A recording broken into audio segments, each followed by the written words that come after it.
Pascal. I'm from Aiesec Ibadan. I originally came here to do an internship in microfinance at JDPC in Ibadan, in Nigeria. JDPC is the Justice, Peace and Development Commission, and they have a microfinance department. I looked for this internship because I want to increase my exposure to finance, which I have, trust me, been doing a lot. You meet tons of different people from all kinds of different places. You go to banks and you talk to them and you see what it's really like. And that was the main reason I came here. So in that respect, I would already say after 3 weeks that, mission accomplished. One of the high points so far has been obviously the people. I have met literally hundreds of people, and they all have different personalities, different backgrounds, different outlooks on life here. And learning from them and living with them has been an absolute blast. That also brings me to my low points, which is probably remembering their names. They all have very difficult African names for me to remember, and sometimes people get offended if I don't remember them after meeting them for the 5th or 6th time, which I can imagine. But it's very difficult. If you come here ever, I would really advise you to learn a memory system to remember people's names, because that's very important.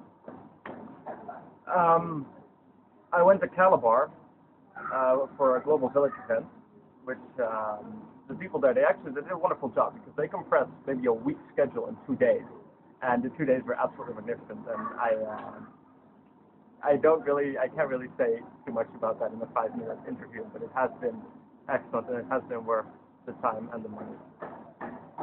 Nigerian dishes. Well, I can sum actually most of everything up in 2 words, and actually 1 word, which is spicy. Everything is so incredibly spicy, especially for me as a European. It has been a lot to deal with, but they say you adjust, which I have been noticing in small increments. I am adjusting. I am doing my best. I'm eating every day.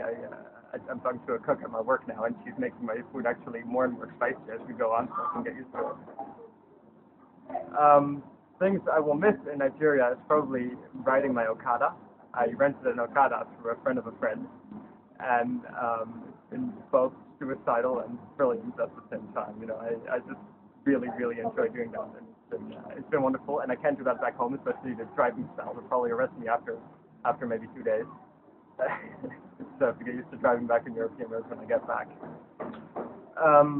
In closing, I would like to say something about the LT here, and especially my friend Ralph, who's holding the camera right now. They have taken very, very good care of me. Of course, coming to Africa as a European, you do not know what to expect. But even if I had any expectations, they have been met and they have been exceeded, and they have done an absolutely wonderful job at making my stay here as comfortable and as easy in transition as they could have done. And transitioning is something that you'll have to get used to if you come here, and I would definitely recommend it.